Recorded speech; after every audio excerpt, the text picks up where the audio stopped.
Welcome back to MovieStyle and our special episode on the iconic fashions of the World War II era.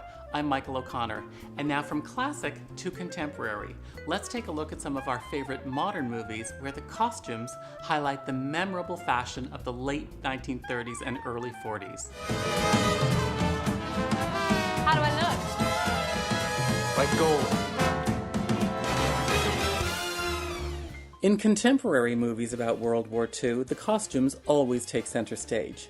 Most recently with WWII, a movie co-written and directed by Madonna about the controversial romance between American socialite Wallace Simpson and Britain's King Edward VIII. How do you find living in England, Mrs. Simpson? I love it. Except for the lack of central heating. I'm always cold. Maybe you need someone to keep you warm. Winning the heart of Britain's would-be king, Wallace Simpson also earned the reputation as a style icon. WE features a rich display of couture and was Oscar-nominated for Best Achievement in Costume Design. Ariane Phillips, who's an incredible stylist turned costume designer now, really paid so much incredible attention to detail in this film. V&A recreated 4 dresses for us. We have a beautiful hand-beaded chiffon, gorgeous gown that we use in the party scene when they're all taking Benzedrine cocktails. We also have another beautiful dress that V&A made for us from the Fort Belvedere scene that's silver and gold lame. There's only one seam in this dress. It's really, really beautiful. Wallace Simpson actually coined the phrase, "No woman can be too rich or too thin." She was very thin, she didn't fancy herself very beautiful, so she put all the attention and the focus on her wardrobe, her clothing. Attractive, my dear, is a polite way of saying a woman's made the most of what she's got. The only thing I could do was dress better than anyone else. And featuring over-the-top styles from the World War II era, I have to include Quentin Tarantino's highly stylized drama, Inglourious Basterds. 0023, 0024 non sarà troppo difficile di trovare. Arrivederci. Arrivederci. Arrivederci.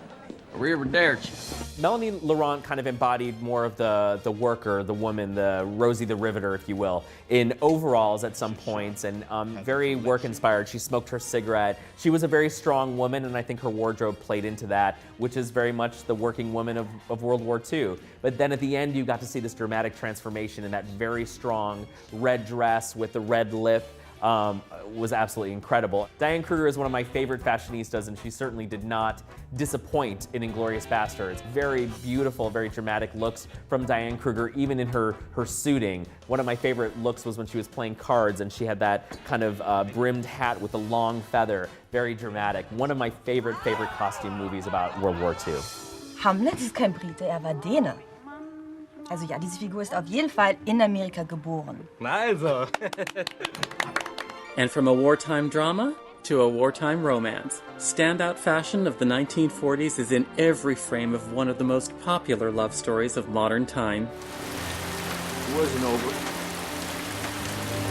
It still isn't over. The Notebook's costume designer Karen Wagner told me how she created the fabulous period pieces for Rachel McAdams. I had a lot of fun creating these characters, actually. Allie really, the movie starts in 1940 when she's a very young woman, just really sort of coming into maturity.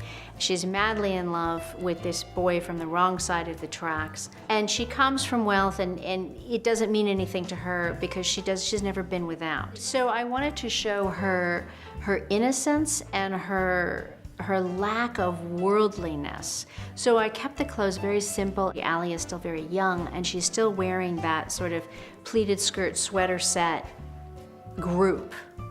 And then we see her in 1945 when she's graduated college, and she's been to New York to buy clothes with her mother. So I was recreating that kind of wealth and luxury, and once she's graduated college, her clothes become much more glamorous. I saw your picture in the paper, the one with you in the house, and I just wanted to come and see if you were okay. Accessories were hugely important in the 40s. The dress was almost like a canvas for your accessories.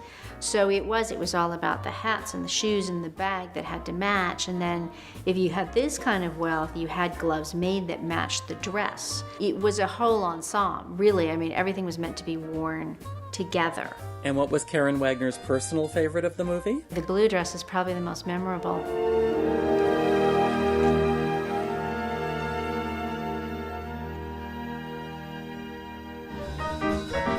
Coming up, I'm taking you behind the scenes with the creator of the new original drama series Bomb Girls to learn about the fierce fashion of the 1940s.